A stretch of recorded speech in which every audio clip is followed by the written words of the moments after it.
I'll put my phone on silent. Right then. Hello, guys. I'm Anthony, and I've got Adrian in the chat. Hi, everyone. So yeah, if anyone's on this stream, feel free to comment, and we can answer any questions that you've got about the liens or the affidavits. We touch on council tax, the recent media dribble that just gone out in regards to our liens. The notifications list, we can talk about that briefly as well. Do you want to start anything, Cotton, Adrian? Yeah, basically, let's just address the the media coverage that we've experienced over the past few days, because it's taken 3,500 of these cases published for them to finally sit up and take notice. And Yeah. it's not really that they taken any notice of this now, because in the past I've sent notifications to the media myself, only to be blocked by them on future on future cases that I've done. So they weren't interested and tried, and they've not just done it to me, they've done it to many people. They've just blocked it and told them that these will not be published, and in fact half the time they don't give a response in any way, and they probably just hope that people would be fed up with being told this is not the way, even though there's no proof to prove that what they're claiming is correct. Yeah. They were hoping that this would just go away, but unfortunately for them, what we deal with is the facts and nothing but the facts. And for anyone that's read the article, I mean, I won't go into every single line, but everything in our document is just complete and utter nonsense. The claim that Mr. Thomas sent police prosecutors a 161-page dossier in an attempt to win damages. Well, that's not what this is. This is a formal legal agreement reached over a period of time. However long that takes, it depends on the man or woman that's making this agreement. We try to make it every 7 days, but this isn't a dossier, or none of these are dossiers sent to police, because police is an organization. It is addressed to and involves the party that sent out the claims in the first place. So it's an agreement between the claimant and, in this case, the name is Inspector Volante. He's the one that passed comments in the media, trying to deter people from this. And another point as well, it says Mr. Thomas calculated that he was owed 200 million for his troubles. Right, well, it's nothing to do with calculations. Each claim, there's three elements to each claim, which are criminal in intent. It's the fraud side of things, the malfeasance, and also causing alarm and distress, which is a recognised and willful belligerent act of terrorism, as most people in the groups know. But I have to appreciate that there are people coming now to view this video that have perhaps never been in the groups and have no idea what we're talking about today, and hopefully this will give those newcomers an insight into what we deal with, and we deal only with facts. We never make claims.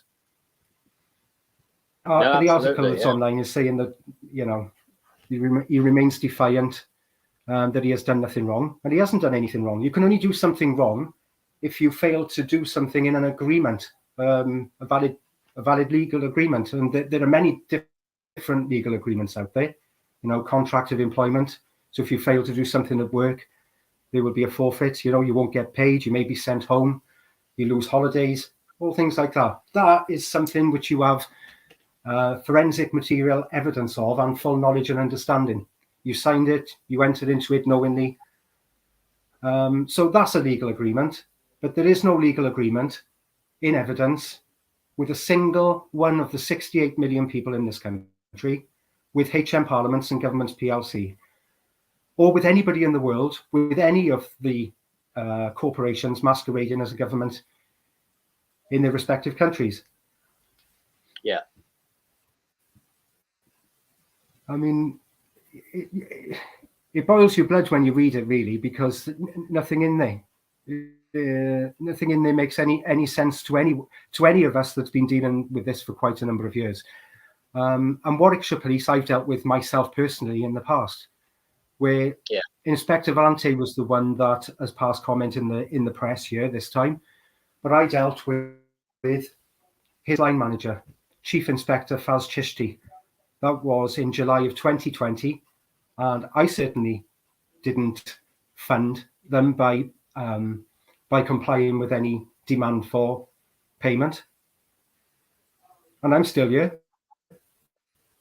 Yeah. There's been nobody at the door demanding money from me. There's been no further action, and I've not been sent to jail at any point over the past 3 years. So it's all fear tactics. Basically, that is their best tool, and the tool that we're going to diminish over the next few hours on this chat, hopefully, in a lot of people's heads, because it is fear that is preventing people from taking the necessary action to put things straight. Well, I'd just like to point out, you can't just make claims willy-nilly. There has to be material evidence to support the claims, and there is no ever. What was that, mate? Can you still hear me? Yeah, because I think we're for like a minute or two behind. Can you hear me all right? Yeah. Yeah, I can hear you now. Yeah, it was intermittent then, just to be honest with you. Yeah. Some of your words were coming out, but. I want to point out to everybody, in terms of the police, whatever people may think of the police and stuff like that, they don't work for us. They work for the public. They work for people in public service roles. We're not members of the public. We're members of the private. Right? So people have been tricked into believing that the police actually work for, the people, and the people have been tricked into believing that they're the public. They're not. They're actually in the private. And the police actually work for the corporations and HM Parliaments and Governments PLC, which is why you'll never ever see a police officer go and arrest Boris Johnson or Rishi Sunak for committing crimes, because they can't, because effectively Rishi Sunak is the boss of these police, these people. And this is how all this crime has been allowed to manifest. The police are just policy enforcers. And as John Harris said, the word policy is written on the side of the police car. In big letters, policy says it right there. They're policy enforcers. They're there to, basically enforce crime. Because crime pays, doesn't it? Crime is a business. Whatever we think of the police, and I'm not slating the whole police force as a whole, because some of them are generally good people. They go out there and do a good job, but they've all been royally misled. They've been duped, right? And due to lack of correct training and lack of education, they're going out there and committing crime against others. Especially these chief inspectors like this Dave Valente guy. Even when presented with the facts, they'll carry on with willingly to go out and commit crime against other people because they want to appease their masters. They want to put food on the table, and stuff like that. And this is happening for more walks of life. It's not just the police. The councils are in on it too. HM Parliaments, Governments, PLC directors are in on it too, calling themselves members of Parliament when they're anything but, because there's no agreement in place, as you know. Legislation is company policy, and it only applies to people that work for that company. As you mentioned earlier about working for a company and having a contract of employment. If you work for that company, a company policies apply to you. They don't apply to people outside of that company. If I'm living in my private home and there's a company like Aldi's trying to apply their company policy to me, I'm just going to sit there and laugh at them. And this is how HM Parliaments, Governments, PLC work. They're using corporate language in their legislation. They're not using the word men or woman. They're using persons and stuff like that, which is basically it's a corporation, and that's what they're treating you as, because corporations can only contract with other corporations, as you know, Adrian. They can't contract with men and women. It's a massive scam going on. People have been misled into believing that they have to pay council tax. They have to do this. They don't have to do anything. They don't even have to comply. Because there's no legal consent to the governed, all 67 million people. Then there is no governed, is there? And there's no government by default, as we well know. So I just want to touch on that point. Absolutely. I mean, words are so important. Like you just pointed out one, they don't use the word man or woman. They use the word person. Yeah. But a person, as we know, like I just said, words are so important, and a lot of us in the group know the meaning of these words now. And a lot of people in the world actually know that there's been a fraud using the language. Yeah. But it's the way that they articulate it that is the problem. You know, so you've got, and I haven't come on here to slag off other groups because I've been involved on my journey with almost all of them. Yeah, I wrote out a list earlier of all the different kinds of groups over the years I've listened to, been involved in, taken note of: common law groups, common law courts, practical lawful dissent, past syntax grammar, and becoming the Postmaster General, accepted for value, Winston Shrout, Sesta KV trusts, sovereign citizen, divine sovereign decree, subrogation. None of this is going to work because they're not dealing with the facts, and that's why it hasn't worked for all of the many. Well, some of them have been going for decades. Winston Shrout, 40 years or so. There is still no documented, easy to follow path for people to follow and be successful. And while there are people that are suffering, well, they feel defeated by following our process. It's because of the resistance to it and the lack of awareness of what the facts are in general by the people of the world, that the criminals that we're dealing with feel that they can carry on regardless. Yeah. But yeah, once you realise what the facts are, and the facts I'm talking about are all contained in this 65-page affidavit of truth and statement of fact. Everything we need to deal with is inside that document. It deals with authority, law, consent, the fact that everything has to be signed to be valid. I mean, you couldn't just present a check. I know checks are going out of fashion now, but you couldn't just present a check and hope that it would be cashed in a bank. And you certainly couldn't put a cross where the signature part is supposed to go and expect that they would cash that out either. It has to be formally signed.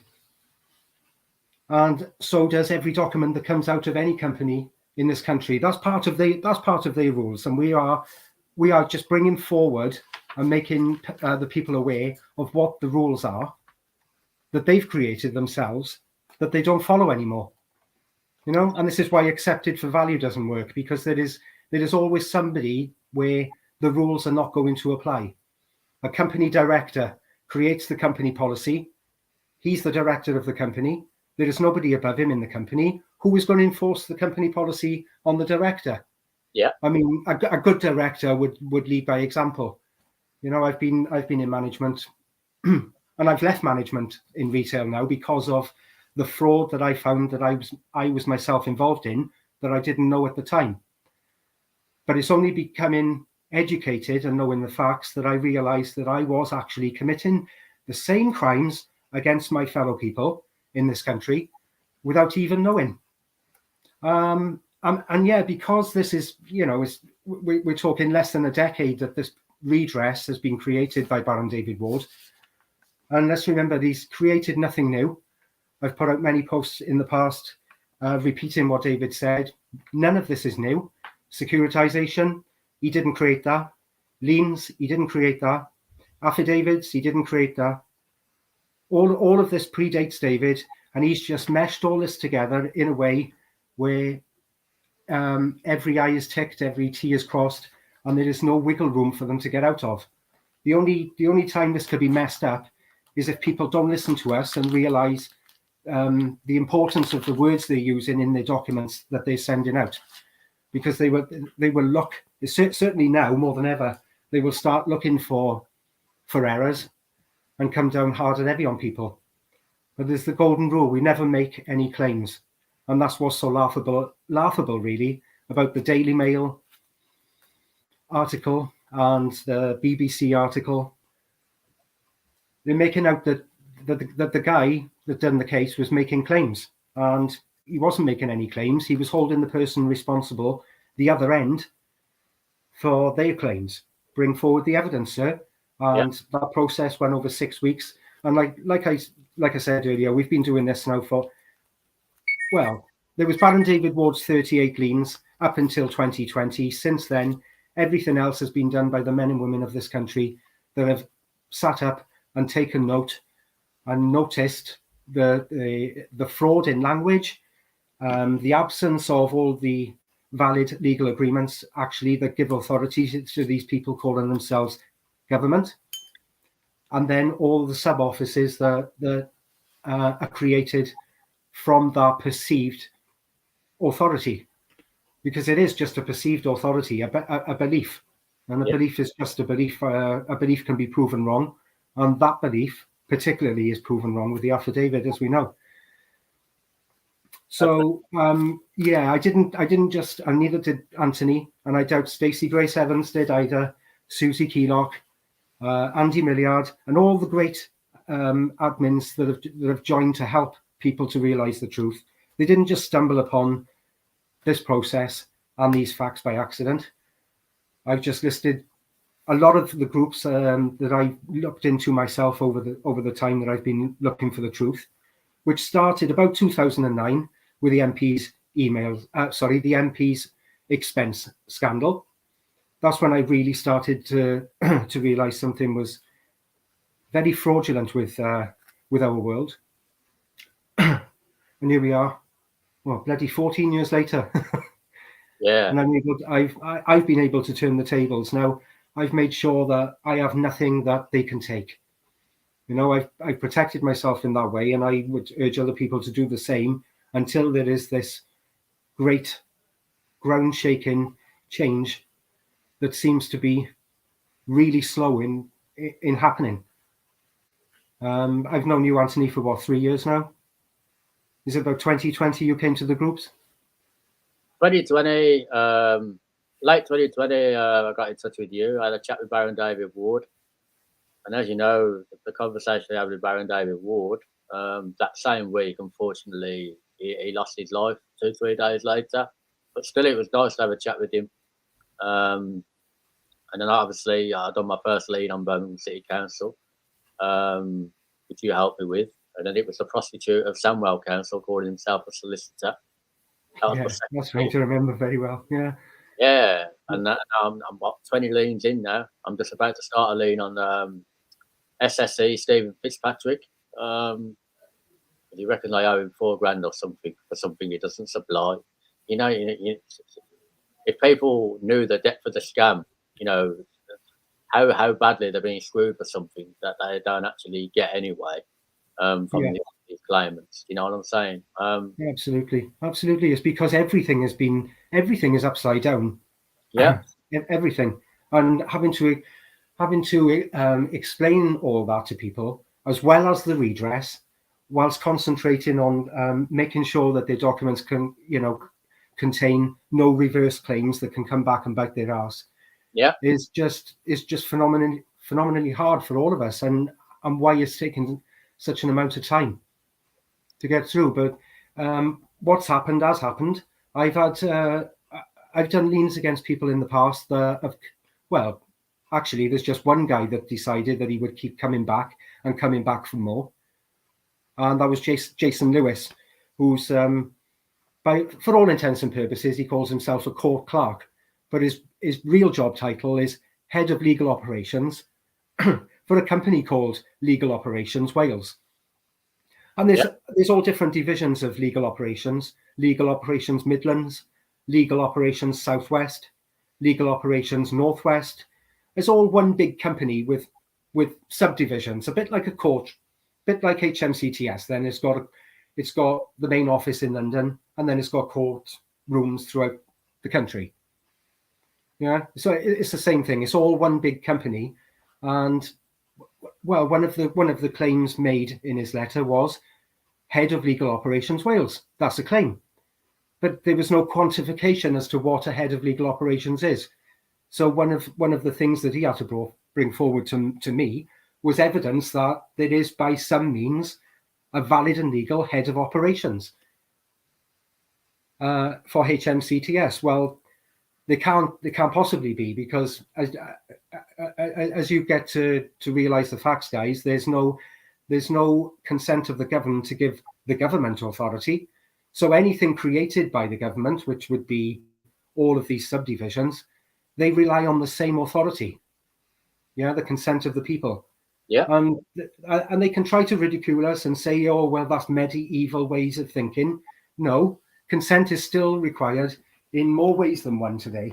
Not just to be governed, but in so many aspects. And it is the material evidence that we're asking for that they can never provide that is exposing the scam in the professional way that it needs to be done.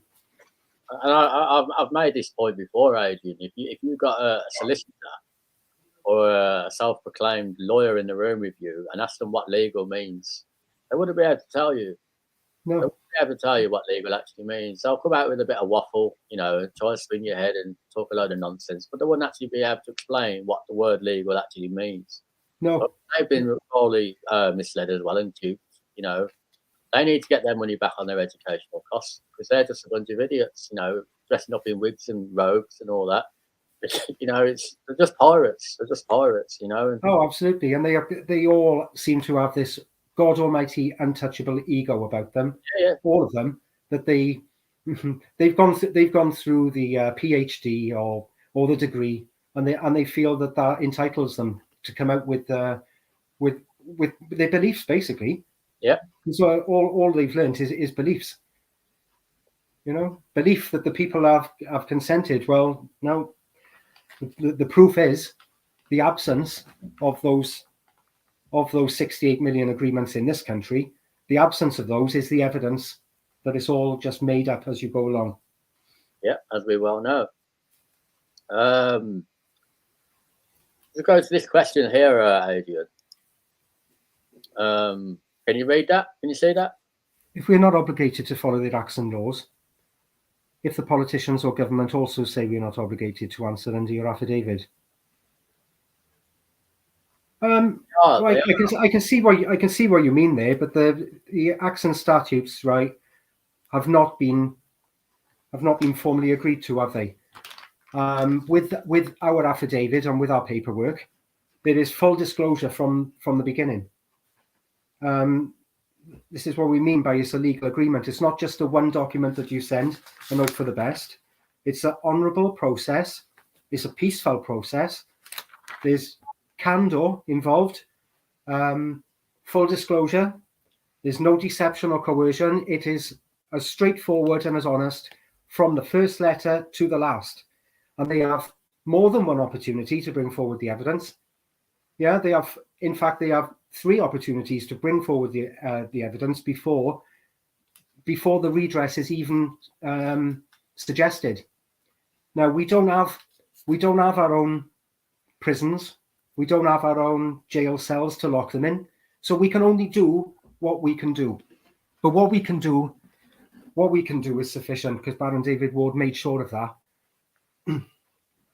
Yeah, and this is why it took him so much time to investigate and not just to create as well himself, but also see where other people were going wrong. Why were the other groups failing? Why was common law failing? Well, there's 12 presumptions to law, as we all know now. That's the very first exhibit in the affidavit, that law is just a tool to protect the elite from the rest of the people, to protect the elite in their mansions, even though they've all got walls around them, from the people when the people find out exactly what's been going on. Exactly. And I think that's more than just opinion, isn't it? It's just another word, it's just another manipulative word that gets thrown about to coerce people into compliance, Oh, law. Well, who agreed to what law was? Who agreed to this actual law? I was living a lie when half of these so-called laws got passed. I couldn't formally pick up a pen and agree to that. No. People are so compelled to comply because they have these words thrown about. They use it all the time, and it's in every aspect of society. A lot of manipulative language gets thrown about. Otherwise, it's a threat of prison, or it's a threat of this, it's a threat of that. Well, the fact that you have to make a threat to get somebody to do something, it means it's not right in the first place, what you're doing. Do you know what I mean? But I want to touch a little bit on council tax, Adrian, because there's a lot of people a bit concerned and a bit fearful of council tax. I just want to make a point that council tax, it's not compulsory. It's not even voluntary, because it's just theft. It's just theft. at the end of the day. And councils are corporations too, and they claim that they're creature of statutes. Well, statute is a bunch of words basically written on a piece of paper, and it's a legislative rule given the force of law by the consent of the governed. Now, words on a piece of paper cannot possibly create corporations. Words can create, things out of nothing. You know what I mean? So somebody set up this company, calling it a council. Somebody put the director at the helm, the CEOs, chief executives, whatever you want to call them, right? And then somebody came along and told you that you have to pay council tax. It's not dependent on your consent, and it's this and it's that. There's no law in this country at all, not only for council tax, but there's no such thing as law in the UK, and there's no law to say you should pay council tax. And then if you ask yourself where all this so-called funding for council tax goes, it just disappears down a black hole. Nobody knows where it went. I haven't paid council tax for 2 years now, folks, right? And I get the usual odd letters, threatening debt collectors, threatening that. I've just served the chief executive of Birmingham City Council, Deborah Cadman. I've sent her several lengthy emails, and even when they've been given the opportunity, to do the right thing and correct what they're doing, they still willingly go out there and commit crimes against other people, even though they know what they're doing is wrong, especially when you pointed it out to them. So they're, willfully going out and committing fraud against other people, on behalf of their paymasters. You know what I'm saying, Adrian? Oh, absolutely. Absolutely. And it's like you said earlier, it puts food on their table. Yeah. Food on their table, doesn't it? But yeah, ultimately, we're all just men and women doing this to each other. Yeah. And people think that by saying I'm just doing my job, that they can evade any repercussions for criminality. Yeah. But we've got other news for them, eh? Oh yeah, I've got 20 liens worth of news for all these people. You know what I mean? Yeah, I mean, but you've had a bit of hassle with your council tax. The last time I paid council tax was in 2018, and it wasn't until the end of 2019 that, in fact, that payment was taken by force. I was taken out of my wages without my consent. But so that's the last time that they had any sort of payment on this alleged account. Yeah. Yeah. But it was taken illegally anyway, without my consent. But in 2019, at the end of 2019 in December, I sent the affidavit to the finance manager and the CEO of Caerphilly County Borough, and there's been nothing ever since, mate. There's been no more demands for the outstanding amounts. There's been no more council tax bills. But I know that some people are experiencing, like you've just described, different reactions. Yeah. It all boils down to the people we are dealing with at the time, how criminal they are, how stupid they are as well, their level of intelligence. It's quite clear to me that a lot of people that are receiving these documents are not reading the documents in any more than a flitting glance. Yeah. Especially when some people are sending these documents and then they get in a reply by 11 o'clock the following morning. So that you assume the person starts work about 9 o'clock. There's no way they could read that document in 2 hours and digest the content and the affidavit as well, the 65 pages of facts in 2 hours.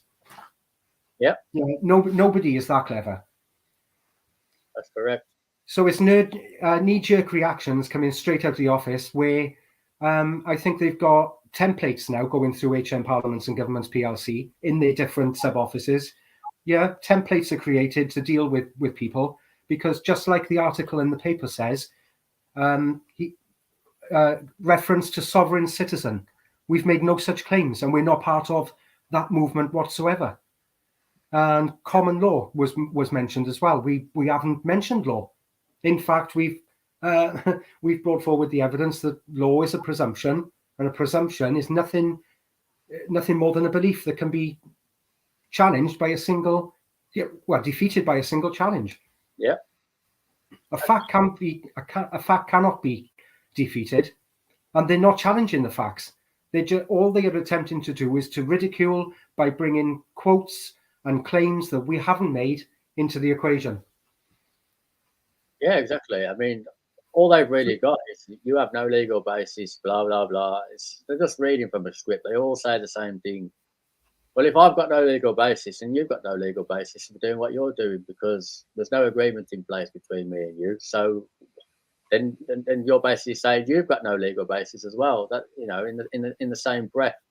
You know what I'm saying? You got these people dressed up in shirts and ties, like penguins. I've never met them. I don't know who they are. And yet they're trying to tell me that I've got to do this, got to do that, because they think they have some kind of divine right to authority over you. Do you know what I'm saying? They're put in these positions.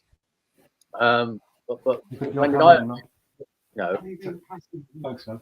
cancel Thank you. knobhead tell me that Sorry, I owe man. this? Tax? You know what I'm saying? Yeah, absolutely. Absolutely. I think Carla's asking a question. What's the difference between law and law with There's two one different left. spellings? L-A-W. Well, L-O-R-E is a tradition, isn't it? I mean, they're traditions. What people have, like the castle doctrine. That's a tradition. A major tradition of this land is that a man's home is his castle, and you'll read that in the affidavit. If anyone here that hasn't read the affidavit yet, Exhibit G in the affidavit talks about how a man's home is his castle, and whether that's a flat, a mansion, or a blanket on the ground. Wherever you are and you call that home, that's your castle. And no other man or woman has the right to grant another man and woman access to your castle. Certainly not without your consent and knowledge about these things.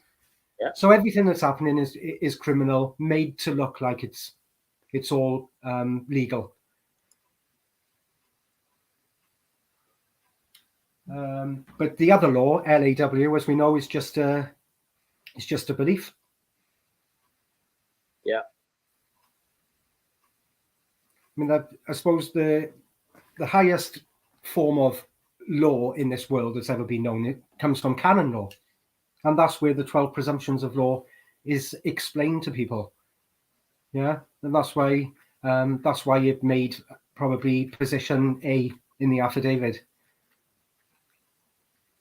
That was the biggest shock to me. I've said on almost every Zoom that I've been on in these groups that was the biggest shock for me. Because there was a time when I too believed that law is more than legal. Yeah. Law supersedes legal, and legal is just a system. Well, it's actually the other way around when you get to the bottom and the crux of things. I mean, because legal means by agreement. So it cannot be lawful if there's no agreement in place. Yeah. exactly. Otherwise, there would be no such thing as rape or any of the kind. Everything is agreement. Absolutely Yeah. everything. Right? When you're behind your closed doors at home, anything that happens outside and it's nothing to do with you. But as soon as you get a letter claiming that you owe this, you owe that, when did you agree to that? When did you set up this account that these companies keep saying that you have? Oh, it's on your account. It's on your. Well, when did you set up this account? When did you sign for this account? With this corporation that you've never had any dealings with before, and the water companies, council tax, energy companies, parking companies sending you letters saying you parked here, blah blah blah. I've dealt with all of them, and as luck would have it, right now I've not had one individual come to my door. In nearly 3 years now, 20 lanes later, I've not had one individual turn up at my door at the moment. Touch wood. But it's going to happen. I'm not saying it won't happen, but it's going to happen. I'm going to get some clown turn up. Less like he's going to a funeral, shaved head, trying to be intimidated. We've got to be prepared for these because they are ramping up the pressure now. Because definitely. the system collapsing, Adrian. Whether it's a good thing, whether it's a bad thing, it is collapsing. But the path we choose, it's down to us. We want to sit in ignorance. Unfortunately, we can't help you, but we've all got to band together collectively. Work together and be united, not be distracted by all these bullshit stories in the media. Start taking action against these people. You can't sit and moan and complain. It's too much council, it's too much this, too much that, and yet you're still funding them. what are you doing about it? You've got to stop, nip it in the bud, stop funding these terrorist organisations, because you're basically funding terrorism anyway. Because all this council tax that's collected is paying off their loans. It's going to weapons companies. They're funding all sorts of illicit activities. And these 15-minute cities that people are moaning about, protesting about, yeah, that's fine. That's not a problem. But don't go home and pay council tax. So that's funding the very thing you're moaning about. You see what I'm saying, Adrian? Oh, absolutely, absolutely. This is not just a theory. This is a way of life. Yeah. For many of us, and me and Anthony are the only two on this podcast today talking about our experience and how we have lived this.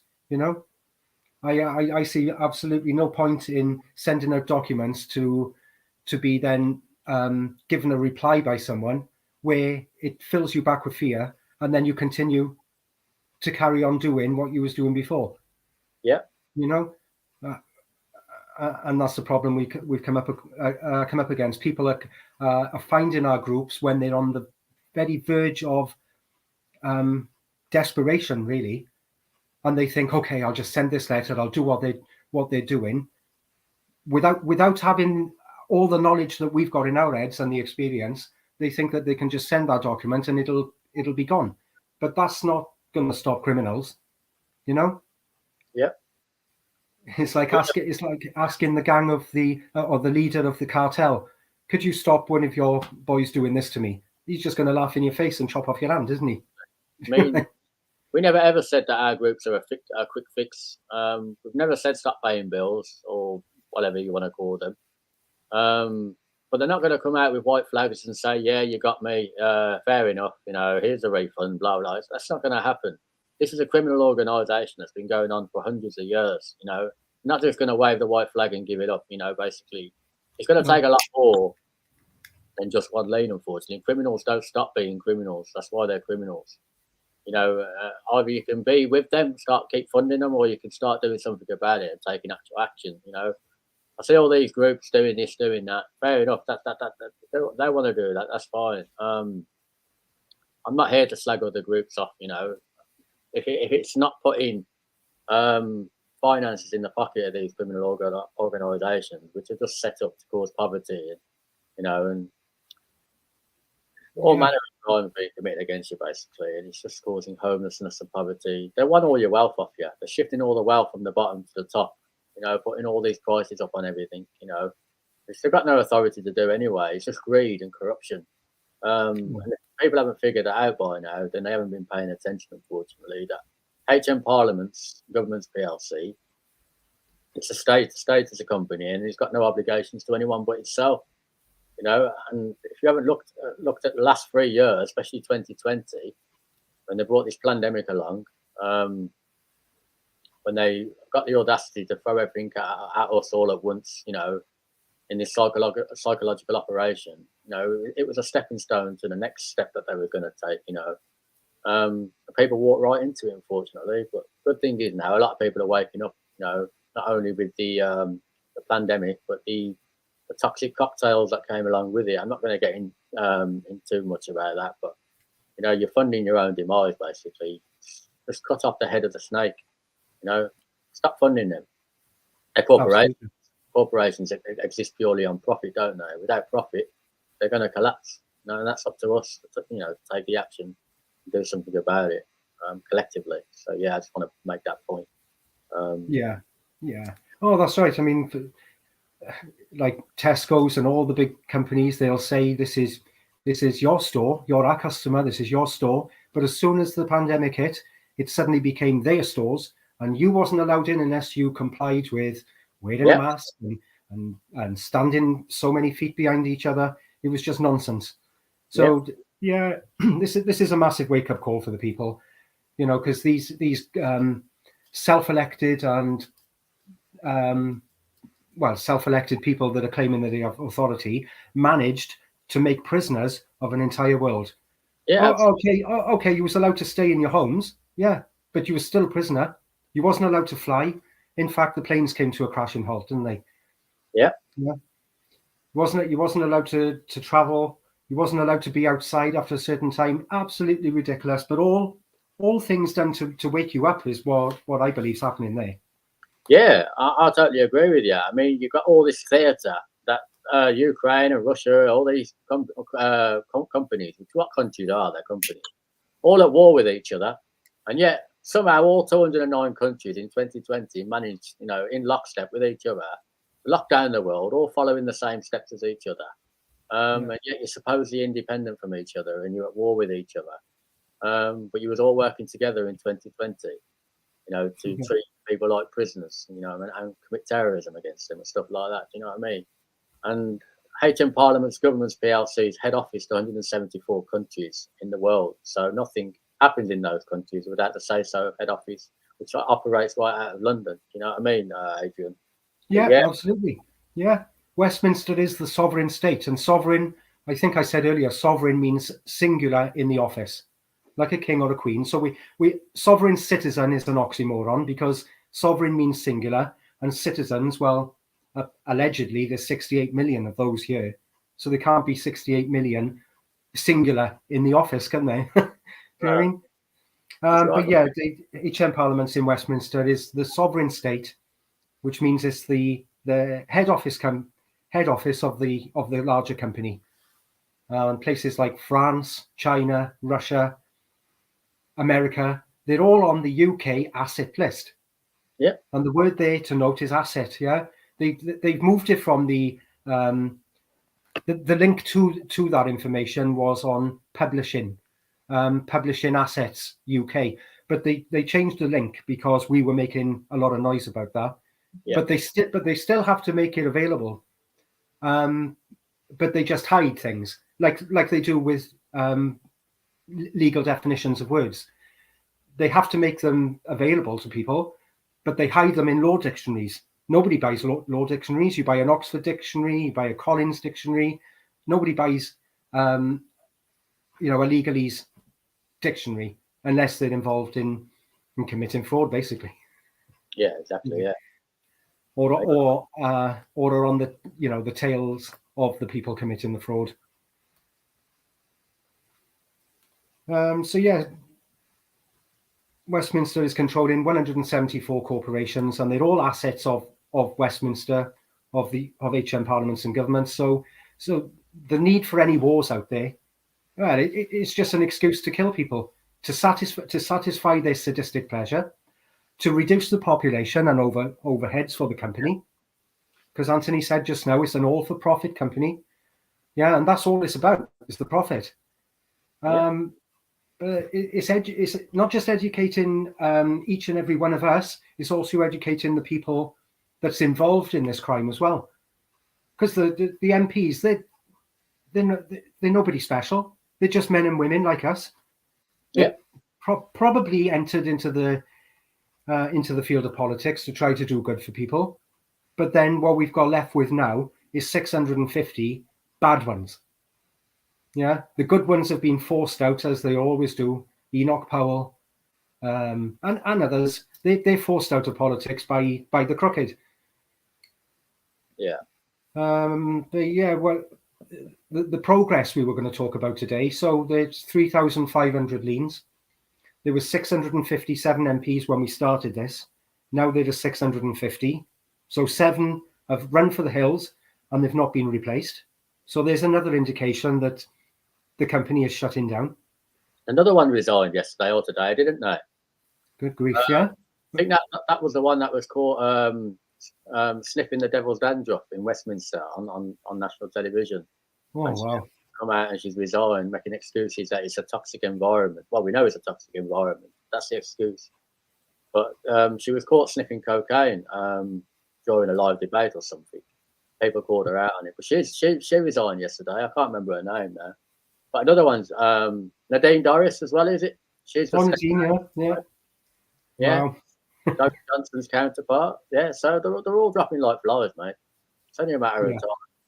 Yeah, and all part of the bigger plan. Even though I've got no evidence to support that per se, I'll just concentrate, and you and I will concentrate on the facts that we have got. But I think my own personal opinion is that the company is shutting down very, very slowly. There are some people within it that still think they can grasp to little threads of deluded power that they have and come out triumphant against 8 billion people. But I don't believe that. I don't believe that's going to happen. 8 billion people will find the power that they have diminished over the centuries, because the men in 1215 had more authority than the king. We still have, even though we don't use it to this day, the Magna Carta is still in evidence, signed by the king, King John then, which proves that there was a greater authority than the king back then. Yeah. And sign it he did. And that's when the king's authority ended. And common law is the king's law. Comes from the Bible, comes from canon. So common law, that's the reason why it's just a presumption, guys, is because it came to an end centuries ago, 808 years ago. But over that time, people have been bombarded. We can only imagine what bombardment of lies and manipulation and indoctrination. Obviously, as far as we know, they didn't have media at their disposal, but that's been their most fantastic tool in the past 100 years, anyway. Yeah, it's a safe. Getting people to comply and believe all their crap. Yeah. But ultimately, it boils down to the fact that consent of the governed has to be presented as a fact, and that is how they're claiming authority over you, the man, and you, the person. The creation at birth, which is of nothing. It's nothing. It's a piece of paper by the side of me here, but I am here, the man talking to you now. The two things are not the same. And I struggle to find why people find that hard to understand now after all this time. Maybe it's because of the amount of time that I've been dealing with it. But it creates nothing, which is fraud from the offset. But they still have no authority over that piece of paper beside me either. You know, because it's the election that they use as the means to claim authority. And exhibit H of the affidavit, the hypocrisy of the secret ballot election, exposes the election for the fraud that it is. You know, a cross in a box is not a valid and legal consent agreement. Mr. or Mrs. X is the only evidence that will ever be presented or could be presented. So after the election, let's imagine the people demand all those ballot slips. So they're all brought into one room and tipped into a pile. And you look at them and there's crosses in boxes. Crosses in boxes on each and every one. And that's all there is. There's no full terms and conditions. People entering into agreements in full knowledge of what their obligations are. And there's 8 million acts and statutes. So by some means, you have a legal obligation to remember all these rules of the company policy. No, that's not the facts. And that's not the evidence that we have to show you guys. Baron David Ward, absolutely brilliant guy, such a legend. I had a pleasure of speaking to him. But I've come a long way in the last 3 years now, Adrian, since I've been on this. Yeah, Christ, yeah. Well, you've created your own group and brought people like Stacey Grace Evans to the fore, you know, to help deal with these facts. Yeah. You know, it's not as if you've got this magic about you that you can convince people to just listen to what you have to say and go out and repeat it. No, Stacey Grace Evans is very methodical, very switched on. And I use Stacey as one example. There are 21 members on the admin team, good people that have realised the importance. But you know, it just goes without saying that these people have come and are doing their very best to educate people. And let's remember, we're men and women with responsibilities. We've got jobs, we've got children, we have houses to run, we have sleep to achieve in order to have the energy to carry on with our days. So we do the best we can in the time that we're given, you know? Yeah. I know for my part, the first 2 years of this, I was online and sleeping 3 hours at a time, Anthony, you know, because this is global, and like Baron David Ward himself experienced as well, the people in Australia get up at different times, and they all want the one-on-one, or they want the attention of admin to be able to explain things to them that they've got concerns about in their head. Yeah. That's natural. totally understand that. But there is only 21 of us, and there are 8 billion people potentially that could be contacting us one way or another, by phone, by email, because all of this information is out there. I think everyone knows my email address. I got no qualms in sharing the documents that I send to people, hoping that it will rid people of the fear that they have been living under. You know, because I've got no fear against these people whatsoever, and that's come through living this, as I said earlier, and for you as well. Until you actually do this and see that, hang on, it's all fear. They're not really coming to knock down the door, and no force can be used. No force can be used in civil matters anyway. You know, so it's enforcement agents with an ego bigger than his bloody arse that's threatening to put your door in, to smash the window, but they've got no legal authority to do so. And again, going back to the affidavit, they're published decisions, even by the chief policy enforcement officers, which judge is another word, but they're not judges, guys. They're policy enforcement officers. But they have decided in the past, in cases inside their offices, that once a bailiff or enforcement agent has been asked to leave, he is no longer in execution of his duty.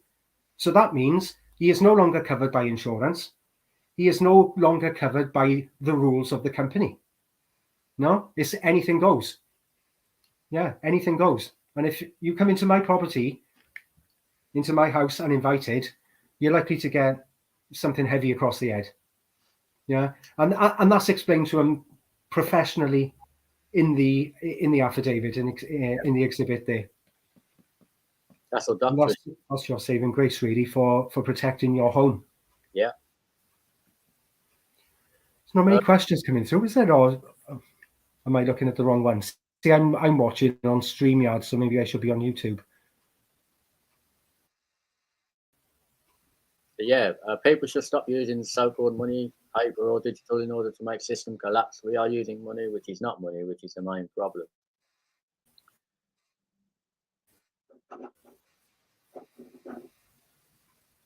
Yeah, fortunately, this is a system that we've been tricked into, believing money has any real value, and then they use that so-called money to go out and exploit other people, exploiting the earth, you know, exploiting each other, because unfortunately, people in life, they have a social structure where they want to be above somebody else in terms of material possessions. If you've got one more possession more than them, they're peasants basically, and that's what you've been taught to believe. You know, kick the man down below you. You've got one less pound than you. Do you know what I'm saying?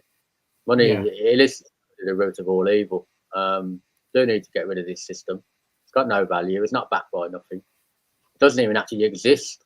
Oh, absolutely. Well, the government does nothing for us.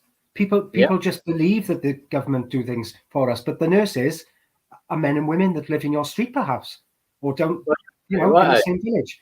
Services are provided by people. The government are collecting all of the tax from us every time we purchase something. Council tax, income tax, product tax, VAT. They're collecting all this to pay for those services, but they're keeping 92% of the overall figure.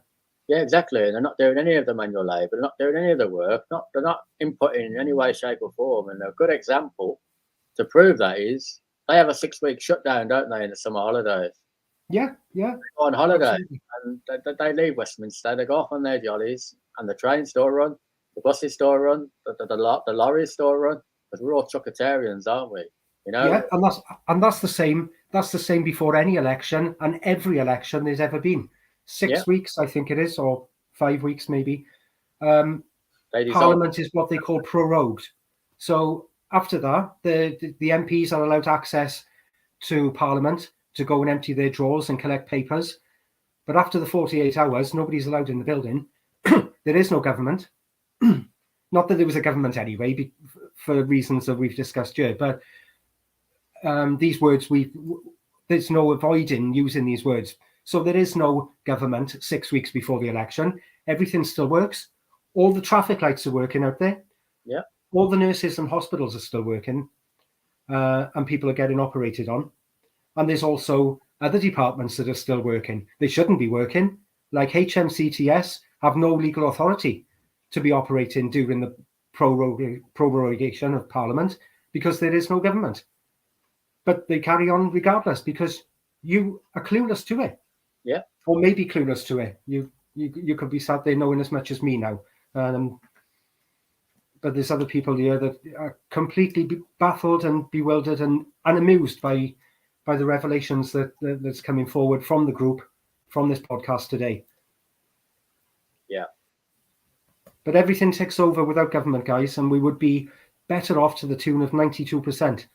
I'm not saying immediately there wouldn't be a little bit of chaos, but look at the chaos there is now, and over the past few years there's been absolute chaos.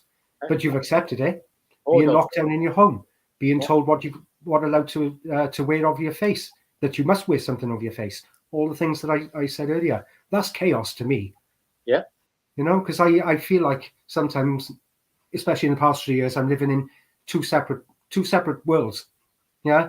I'm watching the world where everyone is just complying and complicit. And you are complicit, guys, with every time you go to the shop, you're complicit because you're paying the tax. Yeah. I am still because I obviously got to eat and I can't grow all my food, be a pretty boring diet if all I ate was vegetables and fruit, wouldn't it? Let's be fair. So I'm still making purchases and complicit with it, but I've done as much as I can, I've dealt with the HMRC. I've stopped the income tax. I've stopped the council tax. I've formally charged the MPs with fraud. And this is where everyone needs to go. Go for the heart of the beast. Yeah, the main problem to go for are the MPs. So they're working for the company. So the truth is they're working for the elite, even though there's this illusion that they're working for us and they're representing us. But there's no evidence of them representing us because we would have to sign over our power of attorney to be represented. So they're claiming to represent us, and a barrister wouldn't represent anyone inside the offices because there's no evidence of power of attorney being transferred unless you sign that document. Yep. How do I do HMRC for my partner? It doesn't want to pay tax on his wages anymore. Right. Me and Andy dealt with HMRC. We dealt with James Allen Harrer. You dealt with Tudor Davis as well, didn't you, Adrian? Tudor Davis, yeah, but you've actually dealt with the CEO, haven't you? I went for the guy that afforded me a pompous and ridiculous reply. I went for him. I can still go for the CEO at a later date because all employers are vicariously liable for the actions of their subordinates. Yeah. So I can do that whenever I want in my own time. But yeah, like you said, you've gone after Jim Harrer, and still this continues because they think they're untouchable, or they're allowing this to continue with the redress that we're providing to help wake people up as well. Yeah. They've tried their best to mute me. If I put comments on YouTube channels, anything to do where law is talked about, I put a comment on there and I press send and it's visible, and I can see it disappear within a few seconds. Yeah, you're being heavily censored. Yeah. Yeah, I'm not saying there's people sat there actually watching my activity online, but I think there's trigger words there. Certainly trigger words that immediately take away. So they are attempting to remove the facts coming out. Don't get me wrong, but they haven't touched a single file in the files document of the groups that we are managing. They're removing comments, yeah. They're removing links, but they have not touched a single file that I can see. That's what I made about today in the group chats. They haven't touched our groups. They haven't took the groups down. They're trying to censor us. They're coming out with all these stupid brainwashing articles about medieval laws and all this nonsense. And I think they're taking it in turns. Daily Mail did it. The Guardian did it. Then the BBC cottoned on and decided to do it as well. It was over a couple of days. But the way I see it, Adrian, when they do things like that, especially in this day and age, it just draws people's attention. people the people that do actually read these media articles, it draws their attention to our groups. It mentions security by way of a lien. So people are going to think, hang on a minute, what's this all about? Let me go and have a look. So I'm glad they're doing it, to be honest. It's like, definitely. I am too. I am too, because it brings awareness to it.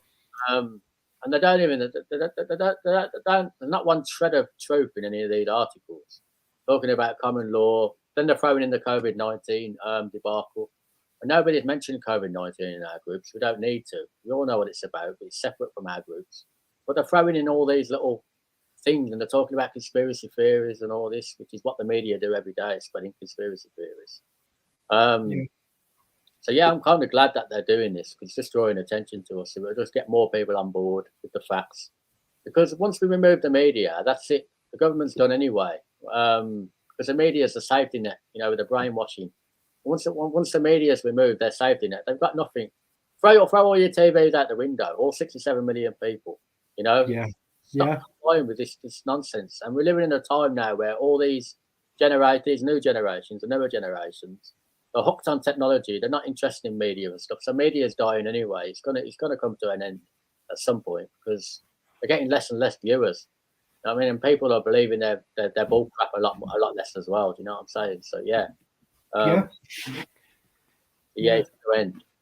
But to answer that question for the viewer, then hopefully you're a member of the group where there's been documents created to send to HMRC to start the ball rolling, because you cannot do a case against anyone without evidence of a claim. That is where all cases start for us, is when we receive that claim. Now, you could say that a wage slip is the material evidence of a claim, because the wage slip will say tax on there, but there's not really enough on there to go at them back with. So I created a document and posted in the group for people to copy and send if they wanted, just to get the ball rolling. In which case, then you'll receive something back through the door full of claims that you can target, and you don't know what those claims are going to be until it comes through the door. It could be exactly the same response as I received, or it could be completely different claims in there. I can tell you whatever claims are made, they'll be fraudulent, but I just can't tell you whether they'll be exactly the same ones that I have dealt with myself. But it's identifying the claims that people are having problems with straight away. I think once they understand the affidavit, once they've got their head around the facts, then it's actually receiving these letters through the door and identifying the claims in these documents, because, well, basically they've never been in a lawyer position or a legal position to have to to deal with something in a legal sense. So there is a document. You need something from them in evidence, and then you just pick out the claims from them. Yeah. Did it stop HMRC collecting straight away? It might have. I don't know. But the deductions were still coming out of my wages, and I then done the same process against my two employers. And after 5 weeks of doing that process, now the process takes me 6 weeks, because every 7 days I'm on the ball and I get it out. So after 5 weeks, they contacted me and said, Adrian, from now on, you're going to be paid directly from our accountant. There'll be no more wage slips. And, well, I worked out what I was on an hour, how many hours a week I did. And when payday came, it was exactly that amount in my pay slip, in my bank account. Yeah. Brilliant. So was that magic, or was that just somebody getting a little bit scared by the legal process against them because of the facts involved in that process as well? Yeah. They're not going to just, if I was wrong, they wasn't going to stop taking the deductions, was they? Do you mean they would prove me wrong? They would be happy to prove me wrong, and I would be happy to sit here and say, look, guys, here's the evidence. I am responsible. I have got a legal obligation to pay income tax. So don't go down that route. But that's not the facts here. That's not the evidence we are trying to get on the YouTube record today.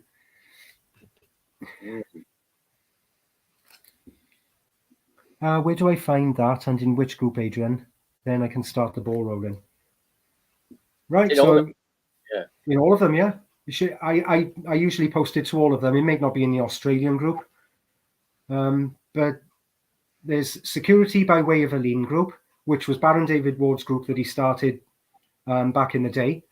And the main reason he started that group was not just to get the facts out, but also have a file repository online where people could come and see the evidence, and where people could publish their evidence and perfect their liens by publishing them.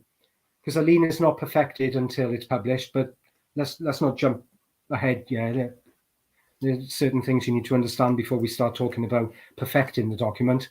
We haven't even started writing one yet. So Security by Way of a Lien group. Freedom and Justice by Way of an Email group is the group that I started with Baron David Ward. And the objective was to go after the MPs, yeah? So like I said earlier, the heart of the beast. Let's go for the heart of the beast. Create another file repository where people are just dealing with the MPs. So Baron David Ward had his group where he was teaching people the lien process on everyday claimants like council tax and anything else, mortgages, anything else that the people discovered was fraudulent. Baron David Ward would help them. And the Freedom and Justice group was both mine and Baron David Ward's group. He would come in and offer comments and solutions. And in fact, he wrote the legal documents as templates because fortunately, there was an ability to create templates to go after the MPs. Everybody is guilty of everybody is a victim of the same fraudulent claim, yeah? Each and every one of us has been told there's a government. Each and every one of us in time will discover that claim is fraud by misrepresentation. That is also malfeasance in the office, and that it causes alarm and distress. So there's 3 crimes that each MP is guilty of. And the material evidence that I said is all important to start a case in every instance for an MP is their MP's email address. That is the evidence that you need to start the case. Yeah. But of course, even though I've told people to and asked people to go after the weakest link, the heart of the beast, the MPs don't really seem to affect people's everyday lives because people don't appreciate yet that it's the MPs that give the false authority to the enforcement agent that's banging shit out of your door. Yeah, you want to deal with the enforcement agent.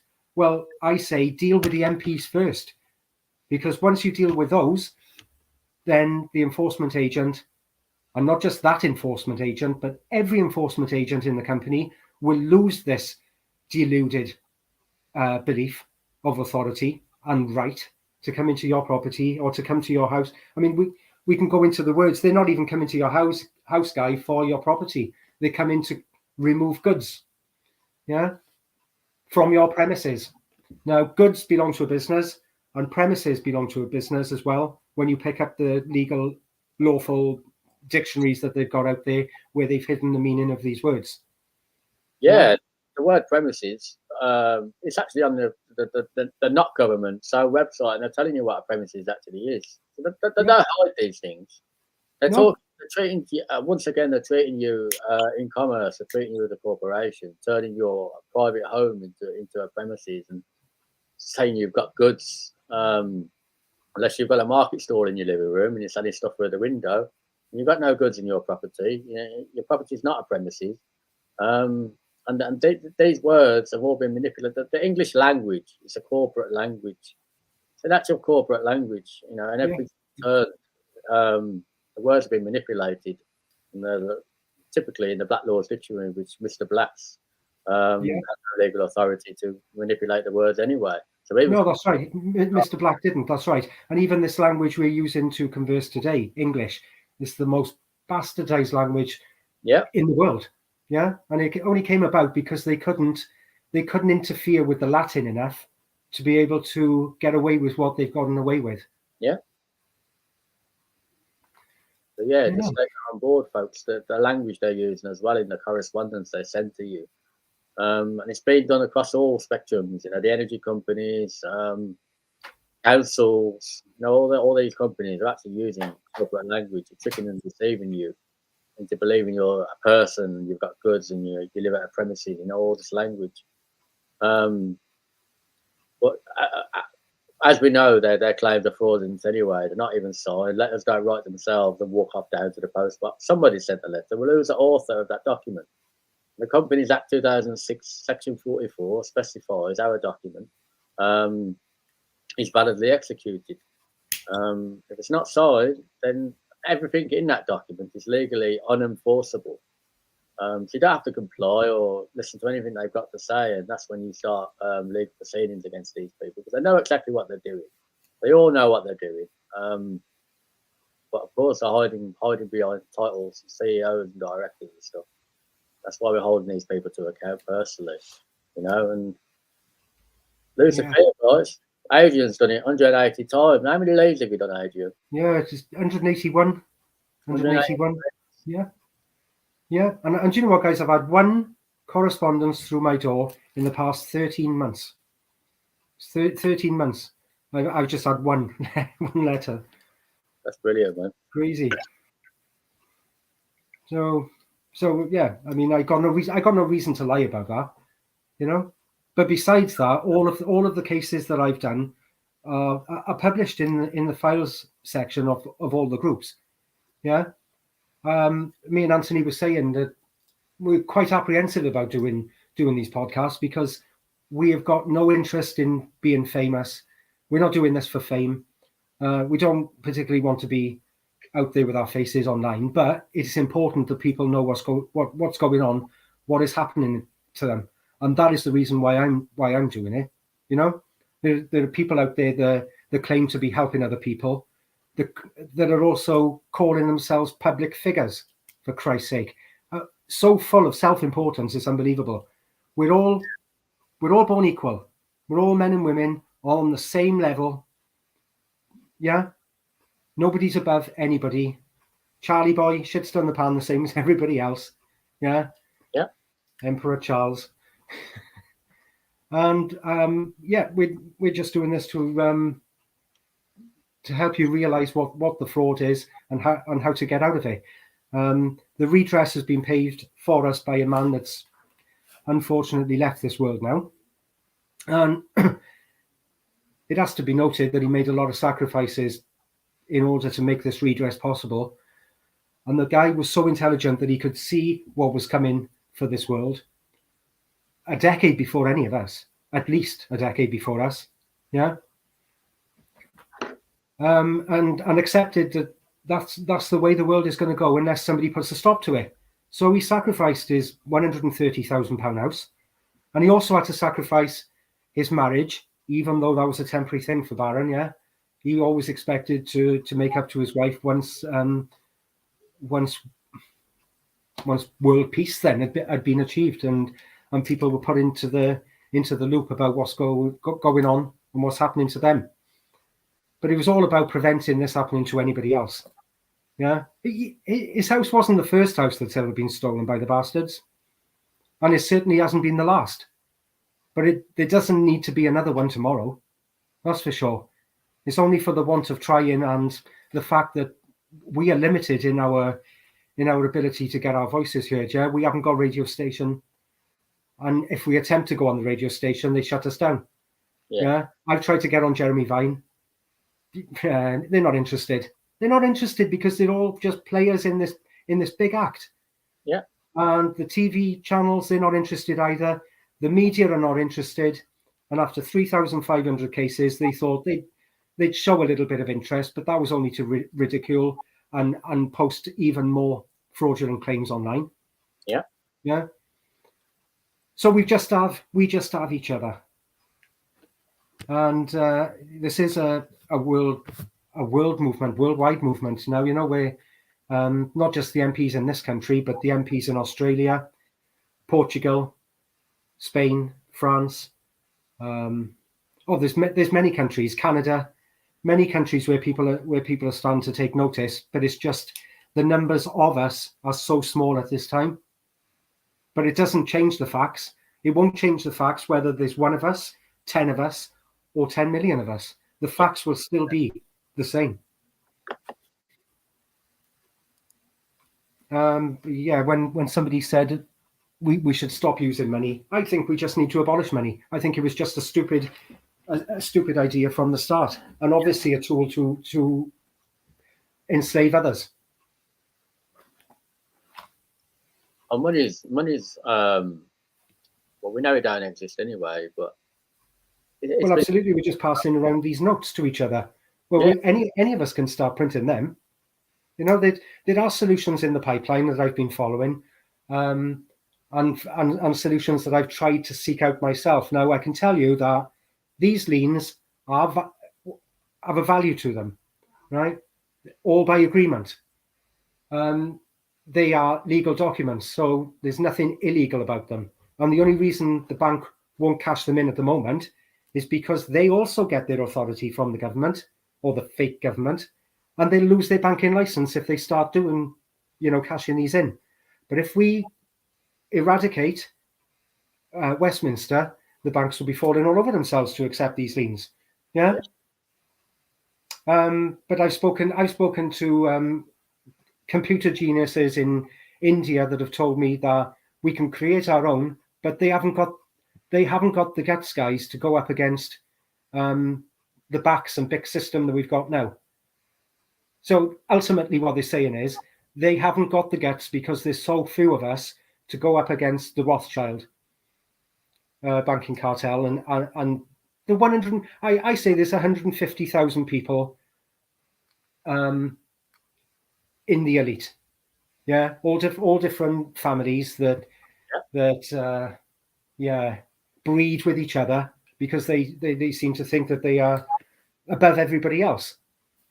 But it's 150,000 people total against 8 billion. But the weakest link is 650 of the little lackey boys and girls in Westminster holding all this crumbling facade up. And it is being held up now with, sticky notes. I say.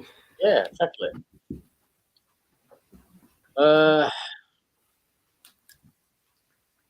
new world order that you're talking about, man, it's not going to happen. It's not going to happen. All this fear porn about going digital. We've been digital for a long time. All this fear porn about taking cash out of circulation and stuff. It's not going to happen. It's just fear porn. They've been talking about it for a long time. And if they want to close your bank account, they want to stop money, they would just do it, wouldn't they? They wouldn't keep talking about it. They'll just do it. They'll just close your bank account, It's not going to happen. We need to get this mindset. What about this? What about that? Out of our heads. Start focusing on the positives. And stop giving energy to these things because, I don't give energy to these things. Not anymore anyway. I was into my conspiracy theories and stuff like that back in 2020 until I stumbled on the work that we're doing now. I don't give energy to anything negative if I can help it because you're just helping it to manifest. So yeah, it's not this new world order, these 15-minute cities, all the tyrannical crap they keep coming out with in their pathetic media. It's not going to happen, and I see things like what's happening in London, Adrian, and people go around taking ULEZ cameras down and stuff like that. I applaud them. I absolutely applaud them.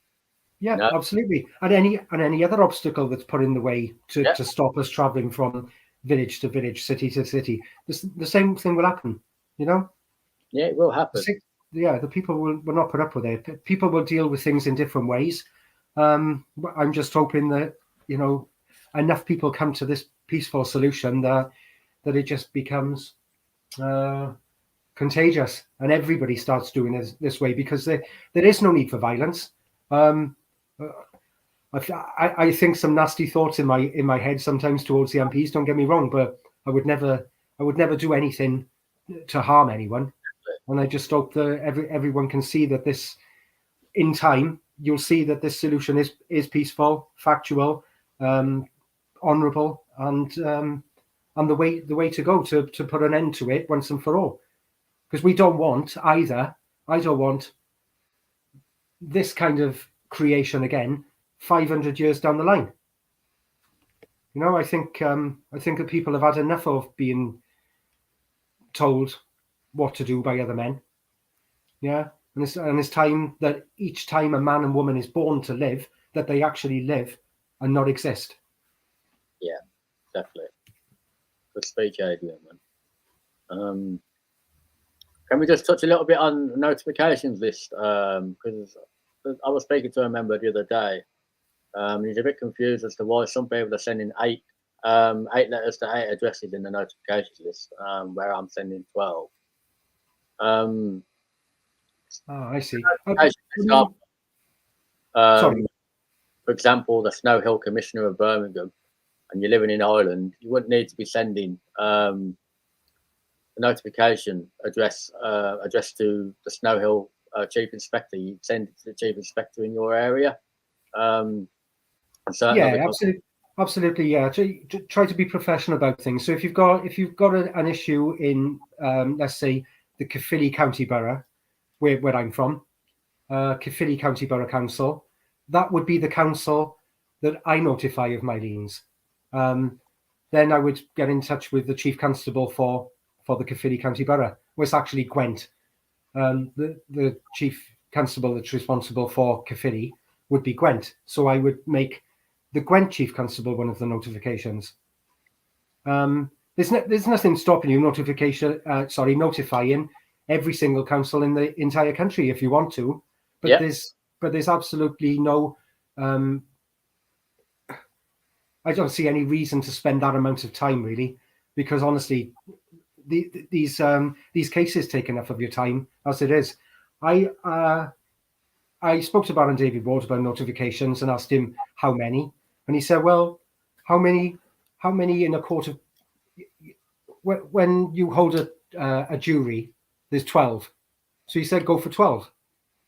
You know, just keep it basic. But there is no law, guys. So whether you send it to 8 or whether you send it to 12, whether you send it to 10, you're still completing your legal obligations by making notifications and the act of notifying as well. Yeah, so there are certain people that need to be informed, like you should always inform the Chief Constable of the area where the crime is. Then, so I've dealt with issues right across the country for myself, not just that have occurred in Caerphilly. So when I've dealt with a claim from the Lincolnshire Police, then I dealt with the Lincolnshire Chief Constable, and he was notified at the end of the case because it was in his perceived jurisdiction, then, if you like. Yeah. Yeah, I mean, you can notify. So to be professional, you would notify the county courts, the county records office at the council. You would notify the Chief Constable, notify as many MPs as you want to, bearing in mind that you can attach 50 recipients to an email per, each time you send an email. So you can't attach 657 recipients to an email and expect it to be delivered because it bounces back. But the notification list is usually at the back of every published case, and you'll see the case, you'll see where the person that wrote the case and had the dealings is from, so you can understand where the person's from. You look at the notifications and you can see, okay, the county records office from where they are, the Chief Constable from where they are, the media, maybe like I would use South Wales Echo in South Wales, but maybe, Anthony, where you are, you'd use Birmingham Mail, Birmingham Live. I don't know. There's so many different ways, but one thing's for sure, they won't publish it. Oh no! But you still have a legal obligation with these published documents to notify certain departments and to make it as public as possible. Yeah. And like we said earlier, a lien is only perfected once it's published, or is published, and once it's published, it's perfected. So you do have a legal obligation then to make sure, especially the claimant is aware of it. You can't do a case against someone and not tell them. That would just be ridiculous. Yeah. And I don't think anybody on this podcast is stupid enough to even attempt to do that. there has to be evidence that you've that you followed the process, dated, yeah, with the address that you've sent it to, and all of that's in the document itself. And Yeah, it's wrapped up I there. don't think there's anything else I can say on the notifications. I mean, it's entirely up to you which media outlets you notify, which corporations you notify. You can notify anyone. You can even add in the company that you work for if you want to, so that they're aware of it as well. I mean, I presume it wasn't until I done the case against my employers that they realised that they were involved in criminality themselves.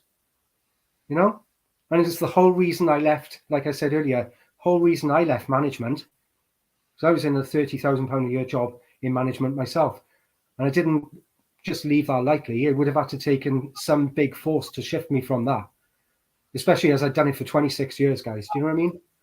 It's the only thing I'd ever done retail in my life. Now I'm still involved in it, but I'm not responsible for making deductions from anyone's money, enforcing any acts or statutes on them through demands of the fake government. Then I've taken myself out of that equation totally. And like I said, I've made sure any property that I have, they can't touch. It's not registered to me, just as precaution, because maybe people won't wake up in time. But I think the world is waking up at a much larger rate than when I started this back in the day. Fantastic to see, isn't it? Yeah. I don't maybe protesting and begging and appealing and arguing and complaining and all this stuff, because when you do that, you just admit by default that you've got a master. You know, when you go out there protesting, who are you protesting to? These morons from Parliament, they go home on a weekend, on a Saturday, drinking their wine and eating their cheese.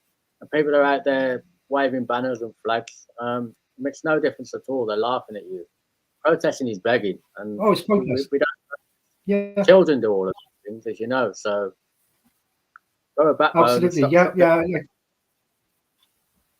Yeah, we've explained this to people before. I mean, all you're doing really is adding more receipts to, or more income to the state by the travel expenses of going to London when they're not even there. In fact, they're probably sat at home laughing at you, because that's the extent of the respect that they've got for you now. Yeah, you know? And you're giving them validity then, aren't you? You're giving them some kind of validity. Yeah. Look at France, guys. How many protesters have been shot and killed by police in just this latest riot at the moment? Now, I don't know whether it's true, but somebody told me there's over 100 people have been shot and killed. How is that legal? And how is that the solution if in attempting to get the redress, you're going to get yourself killed? No, it's because what Anthony just said to you, to protest is to beg. And you're not begging people that have got no obligation to you. It's as backward as it can possibly be. You're begging fraudsters, criminals. No, we deal with this in a different way. We find our authority that we always had, that the barons in 1215 left evidence of, that's still available to this day, that we should all still have to this day. And we'll get there. It's frustratingly slow, but it's sped up now, hasn't it? World events.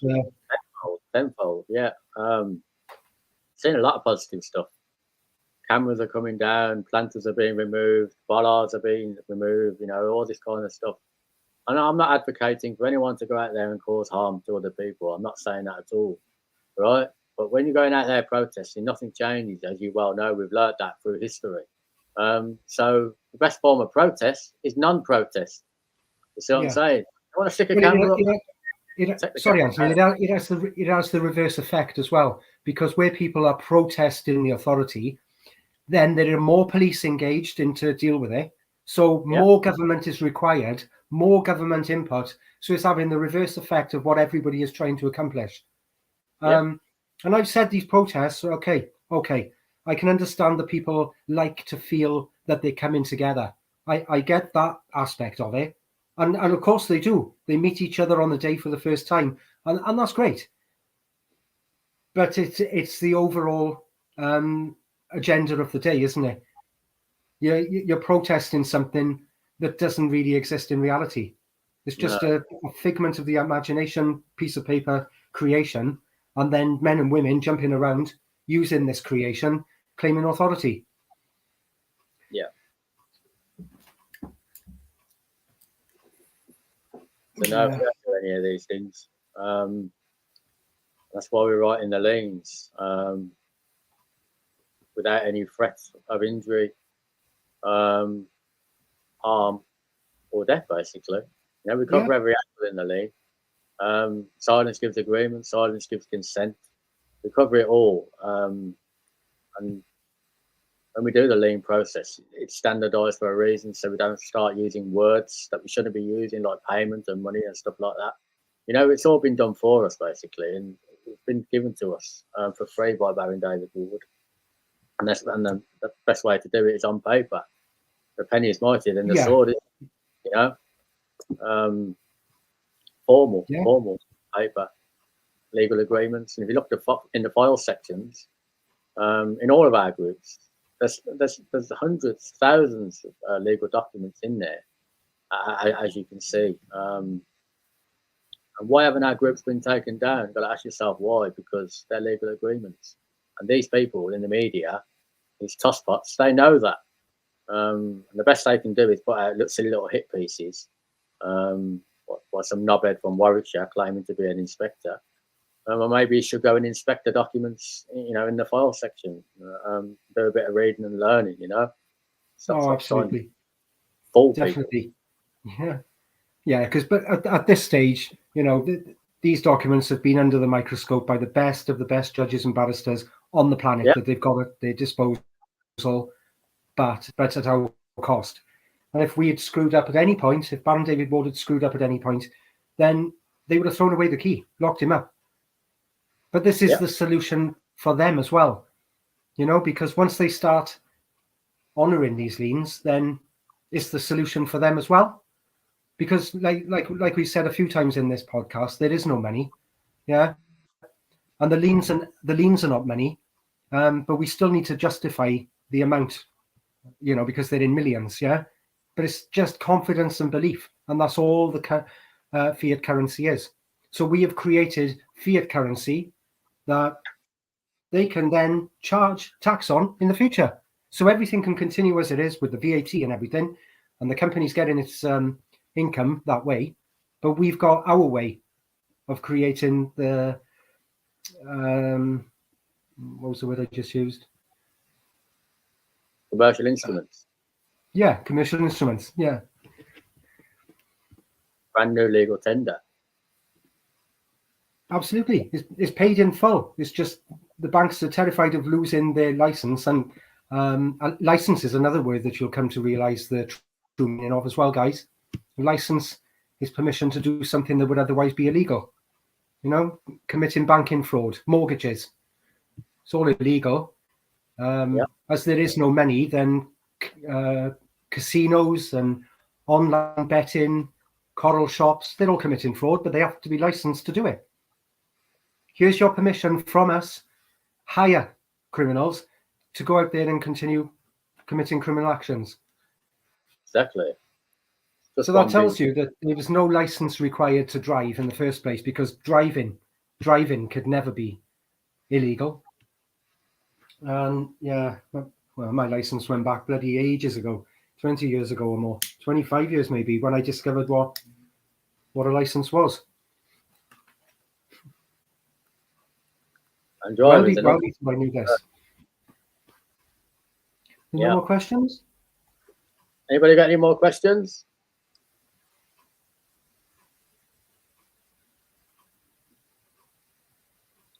But seriously, guys, lose the fear, just lose the fear. I'm still here, Aidan's still here, 180 liens later. He hasn't been hit by a bus, thankfully, and a lot of people are still here. These people, they just put their trousers on one leg at a time, just like everybody else. But they've put themselves in these positions of members of parliament, and they think they've got divine rights to tell you what you can and can't do. They haven't. in the absence of a legal agreement. All acts and statutes, such as company policy of 18 Parliament's Governments PLC, they only apply to people that work in public service roles. Right? We've been tricked and deceived into believing these acts and statutes apply to us. They're not laws. They're acts written by actors acting in roles. You know? Yeah. We've got a lot of learning to do still. I have as well. You know, with the language fraud, you know, the money fraud, everything.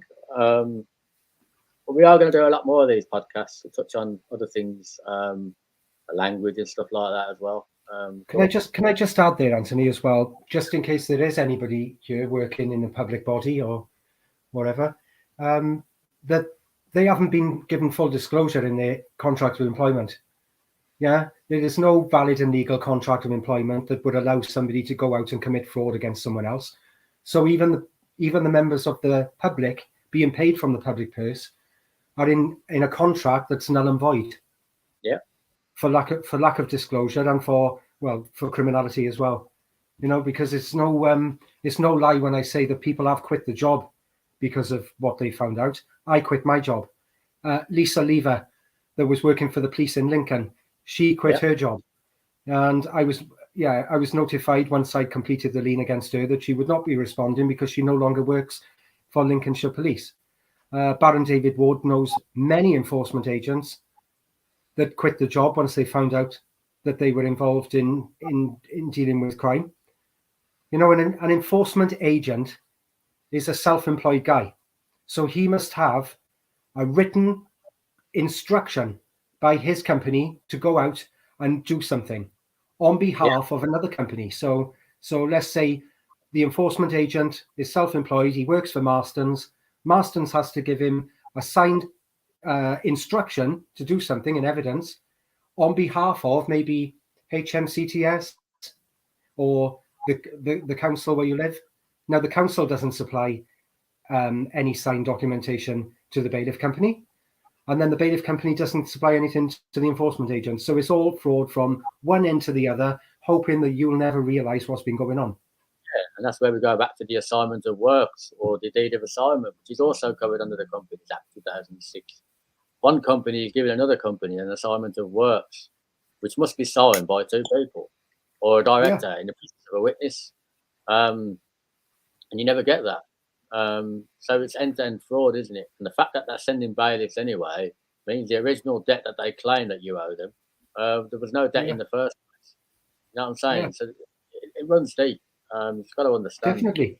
And the whole reason the Companies Act that Anthony's just mentioned there, guys, was created was to prevent anybody overstepping the mark, you know, anybody's ego overtaking them and intentions then to send documents from their company. So they hide behind their company name and send illegal documents making claims that you have to fund them to the tune of whatever they're claiming in the document.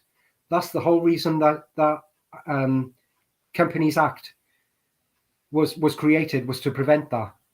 And woe and behold, it's being ignored more than you can imagine.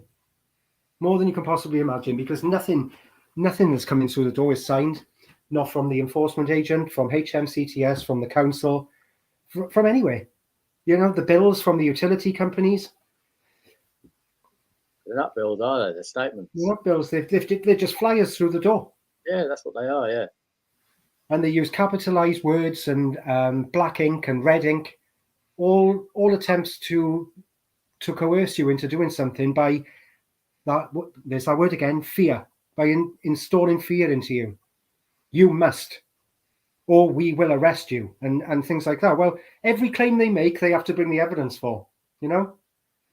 And you cannot be arrested in a civil matter for a start, or jailed, because that's what the word civil means. Civilly, no force used.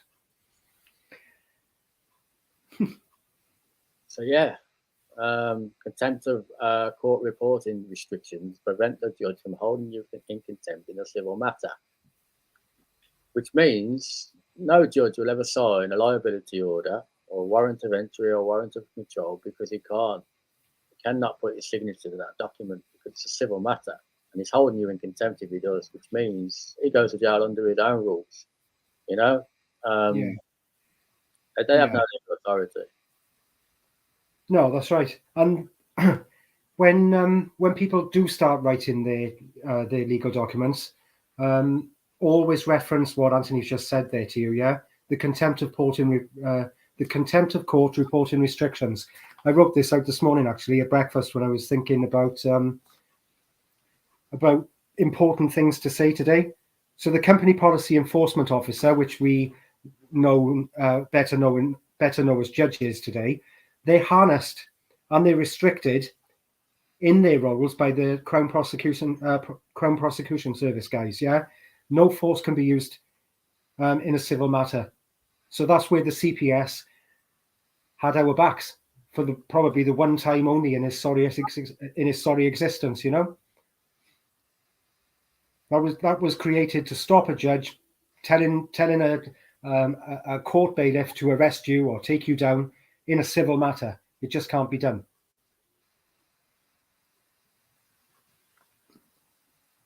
I'm glad you brought that one up, Anthony, because I did nearly forget about that. I mean, I only started putting it in my liens. And I've done a podcast with Scott about a year ago.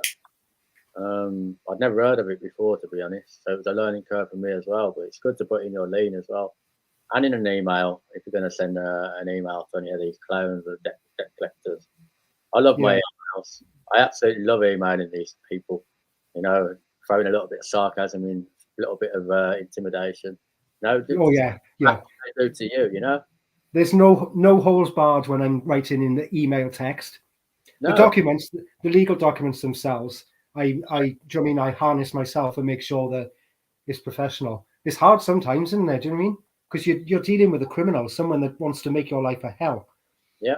But you have to keep all emotion out of the paperwork and just deal with the facts, and make him bring the evidence using the correct legal language that Baron David Ward created for us. But yeah, that's a solution that's been paid for us, and people will recognise it in time. Yeah, they will. It's just identifying the claims, isn't it, Anthony? That's the hardest part. Yeah. When you put those claims to them and make them bring forward the evidence, all the wording is there for you. It's just the actual claim itself that needs to be amended. Yeah. So if you, let's say you was to copy and paste my case, and the claim is having Mr. James, you owe us money. In your document, it could say to us, Mr. Tynan Heath, you have an outstanding balance, but you have to be accurate with what you're saying. So you can't say, "Oh, you're demanding money from me." If what the words they've actually used is, "You have an outstanding balance," those are the words you have to use as well. Yeah. You can't go charging people with making a fraudulent claim and then change the words of their claim. That's when you start opening legal loopholes that they can come back and have you on. Well, this is what I do. I take a photo of the letter. I send a letter to my computer, and the thing is now with technology, you can actually copy and paste the wording out of the photo. I don't know if you've noticed that. I haven't. No. On certain photos, especially on your Apple iPhone or on your computer, when you take a photo and you store it into your photos, you can actually copy and paste the wording out of the photo itself.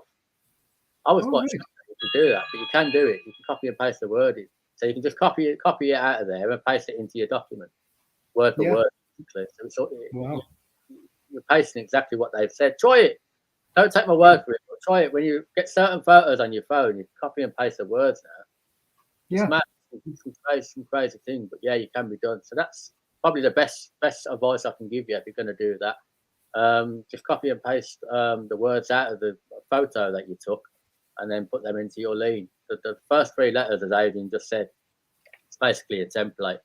So week 2 and week 3, you just add a little section. Basically, we've noted we've had no correspondence through our previous week's correspondence, whatever the caption is, and then you're pasting the first week then underneath that. And that's the same then for the 3 weeks. Then you've got your opportunity to resolve. Then you've got your notice of default. Then you've got your notifications list under that. Then you've got your affidavit, and then you've got your affidavit and material evidence on top on week 6. Week 6 goes on top of week 1. I'm glad I know it all off by heart now. But yeah, sometimes I make mistakes, with the words. Like the words jump about the pages. Sometimes you don't notice it until you print it off or you put it in a PDF document, and the words dancing about the page and stuff. So yeah, as long as you spell check and make it all professional and stuff like that. Use your reference numbers. Put as much information as you can about the company. I put the company number in, the email address of the idiot that you're emailing, their reference number, your reference number. I put all of that in. So yeah, well, once you've done 1, 2 maybe, you'll start to get the swing of it. I've done 20 now, and I'm quite impressed. I've got more professional along the way. I go back to my first lien I ever did. It's such a mess; it's all over the place. But now, when I've done lien 20, I'm amazed by the difference, And yeah, absolutely. I've made mistakes in mine as well. With like you said, the words jump around on the page, or a sentence will suddenly move halfway down the page. Yeah, and I don't know why that happens, but it does happen. But it's before you publish it, just make sure everything is perfect. Because I noticed I've used the word public in one of my legal documents to someone, and it's actually come out as pubic. So that's a bit of an embarrassment. Very embarrassing. Just the absence of one letter can make a world of difference. Yeah. No harm done really, but yeah, there can be harm done if there's with certain words, isn't there? Yeah. This one's for you, I think, Adrian. I'm sure you sent a letter to the CEOs and directors of these supermarkets. I think I remember reading them. Not so much forced tests or quarantines, but in terms of the masks, you sent letters to the CEOs and directors of Asda and stuff like that, didn't you? Yeah, that's right. All of the major supermarkets were sent. Well, they were not just sent the affidavit, but I wrote out a letter to them as well, a correspondence to them, explaining why they, stepping outside their authority and committing criminal acts against the people, especially the people that had or didn't want to wear the mask. People don't want to do something; they've got every right not to do it. That's still in my files, and it's still in the group today. So Manoj Soni is asking about that. I'll make sure you get that over to your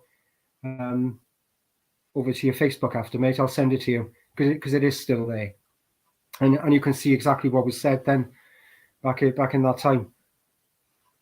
I mean, time's moved on from that, but I mean, yeah, the fear porn out there is still rampant, isn't it? Oh, there's going to be another lockdown, lockdown 2.0. No, I don't think so. I don't think that people will ever allow that to happen again. No, it's not going to happen again. I think even these powers that believe they be, no, if they try any of this shit again, it's going to kick off big time. It's not going to happen again. We need to get those ideas out of our head as well and stop giving attention to it. Stay away from the media, so stay away from them altogether. Stop giving your attention to it. They're poison. They're just illusionists, basically, and liars and terrorists, conspiracy theorists, whatever you want to call them. It does crack me up how many people criticize the media. I hate the media; they're nothing but lying bastards. But continue to share it. It's like one big fucking sharing fest on Facebook of whatever comes out next by these idiots. Why? But if you don't trust the media anymore, so why are you sharing their propaganda? Yeah, I only go on there to comment. I know sometimes I write comments on Birmingham Live, and I look to see who wrote the article, and I'll call him out in the comment section. And I like to do these things, just terrorise them. Yeah. Yeah. I know. I'm constantly at it, Anthony. Do you know what I mean? I'm forever sending emails. Matt Hancock has had about 5 emails in the past month from myself. But I don't find a need to publish that online because it's not a legal document, but it's just me.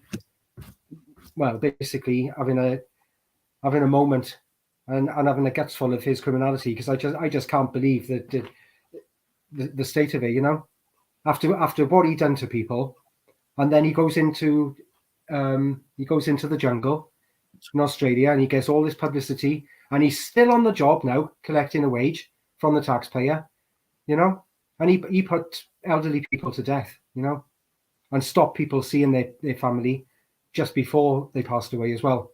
Yeah. But anyway, that's not what we're here to discuss, and we don't want to get this this video banned. But it's the truth, isn't it? Say again? It's still the truth, but we you're have to right. be careful what we say.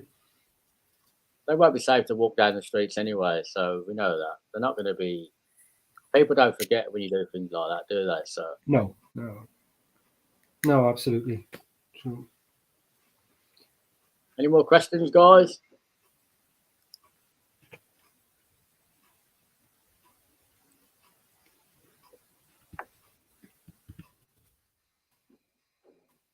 Yeah, I'll try and find the document that Adrian sent to the supermarkets. It'll be hiding away somewhere in the file section, amongst the thousands of liens that have been served since then. If I go like that, I'm trying to see. It's actually in the beginning of my files, but because I saved the file as AAAA ... supermarket, so that it was at the beginning of my files. Yeah, it is still there. I'll make sure that comes over to Sunny, mate. No problem. So did everybody enjoy the chat today? Anything you want to touch on?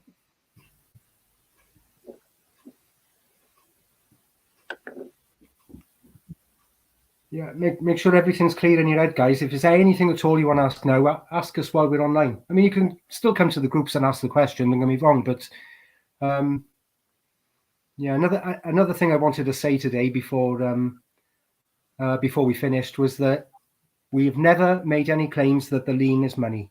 Yeah, so we've talked about the fact that there is no money on a commercial instrument, and there is also full disclosure within inside the liens themselves that there is no money, so nobody can be harmed by this.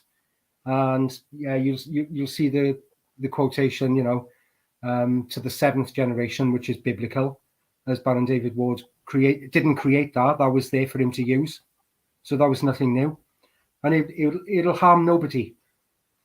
This redress harms nobody at all, not even the fraudsters.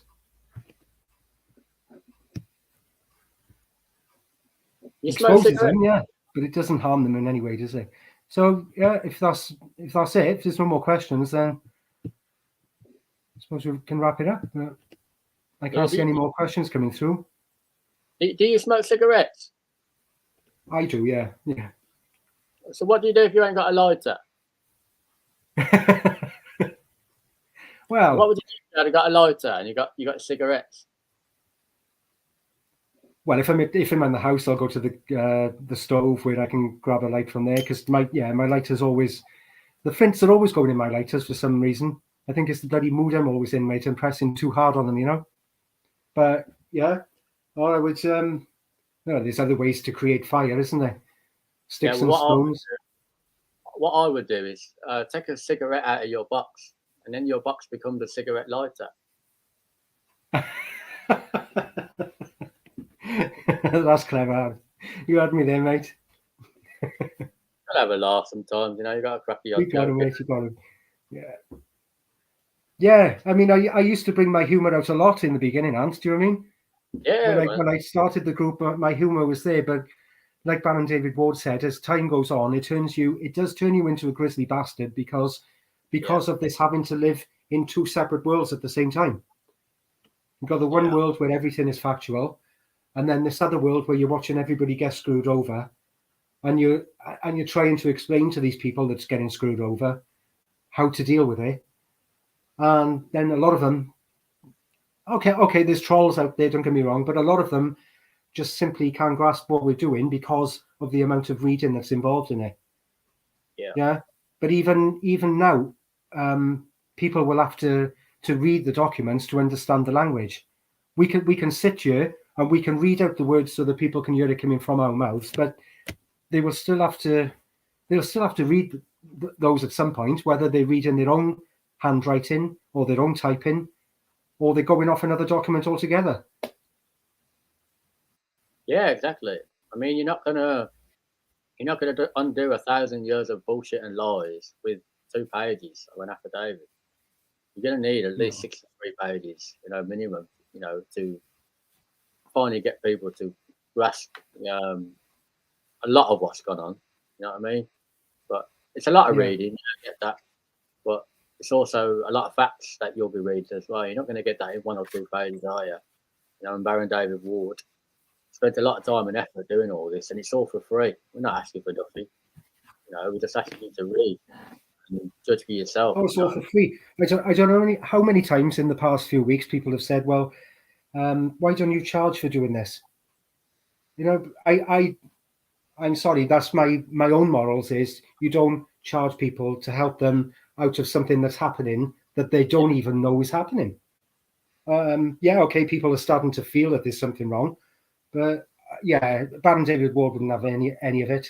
I made a promise to him that I would help him. Yeah. I didn't make a promise that I would continue doing this after his death because we never expected him to die.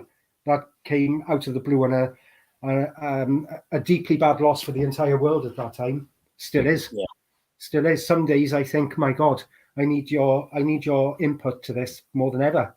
But then I just read over what I have achieved and what the facts are, and it all makes sense again.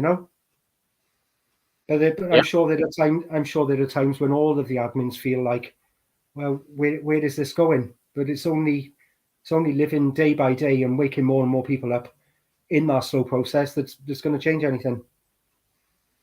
Yeah, we'll get there, bro. Oh, we will, mate. We will, and we are waking more and more people up, more and more every day. Oh, well, this ends when we end it, basically. Yeah, this ends when we decide to group together as people, because we've heard, guys, for years and years.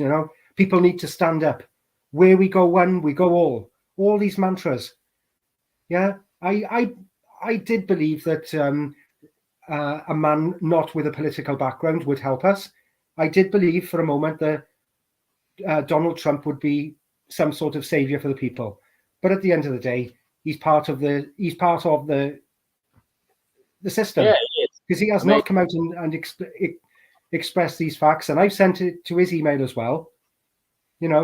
Okay, it could have been intercepted, guys, and he may not have seen it, but he's a smart man. Anyone that's a billionaire is a smart man, isn't he? Huh? Yeah. Yeah, I was on that train a long time ago. Yeah. What, 8 years now, and nothing's changed. Nothing's changed. No. More chaotic.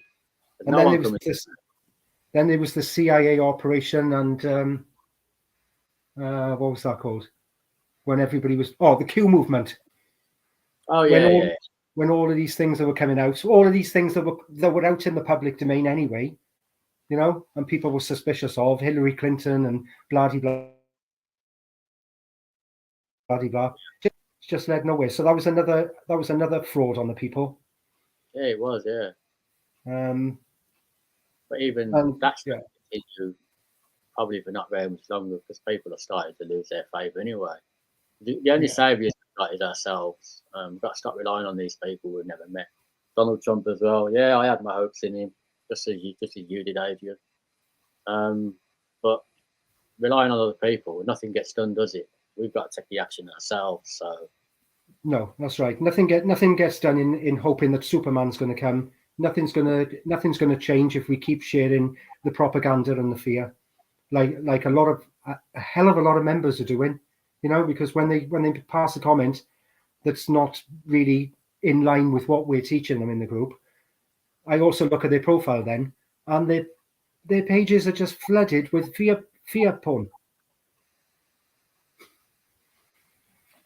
Yeah. Yes, it's a very, very corrupt world out there, but we'll win this time, mate. We will win this time because of God.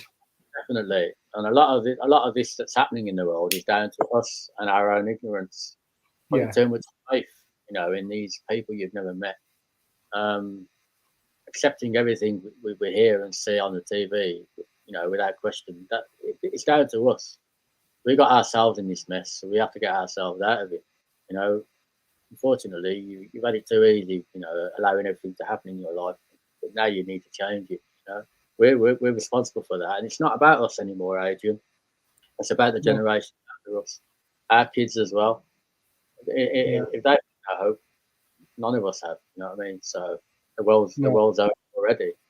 No, that's right. That's right. And when my niece comes home from school and I ask her what she learned today, it's completely different to what I remember learning at her age. Completely different. Well, it's got to the point now where they're talking about not biology but blowjobs in classrooms. It's disgusting. That's really hard in Wales, aren't they? Yeah. Yeah. They're trying to normalise all the sick shit that they've done. Because I think they fear one day that they're going to be held to account for it. So they're trying to normalise it and legalise it and whatever. Get people accepting of what they're doing. You know what I'm saying? Yeah, absolutely. Yeah. Well, thanks for doing this podcast, Anthony, today. No, not a problem. Needed to be done. And we'll do more in the future. It's the James Alan Harra. Was it HMRC cease and desist letter, weren't it? Yeah, that's right. It's called HMRC cease and desist, which Adrian writ up. That's the one I used when I sent it to James Alan Harra. It's not just in the correctly unlawful legal system group; it's in the freedom group as well. I think that's where I got it from. So go to either one of them groups, go to the files, press search, and type in HMRC cease and desist, and it should come up on the main wall, and that'll be your trigger point then to send to James Alan Harra. Then you'll get a load of nonsense back from some idiot with a capital letter for a first name and a surname, talking about copyright and all this crap like there was with me and framing of the land. I didn't even mention any of that, but you will get it. But which is good because it's more claims, isn't it, that you can put into your lead. So it's in there. I'll make sure it's at the top of the files now. Once I come offline, I'll make sure it goes back to the top of the files. That's the only problem with the Facebook groups, Anthony, is we can't really organize the files into alphabetical order. They are just there as they are uploaded, and that's the way they stay. Before we wrap up, I want role play with Baron Adrian James and Anthony Heath against each other. I haven't actually done any role play yet. That should be interesting.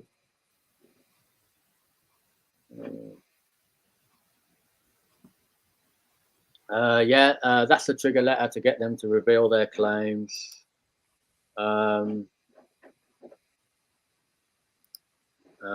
Do we send them the affidavit first?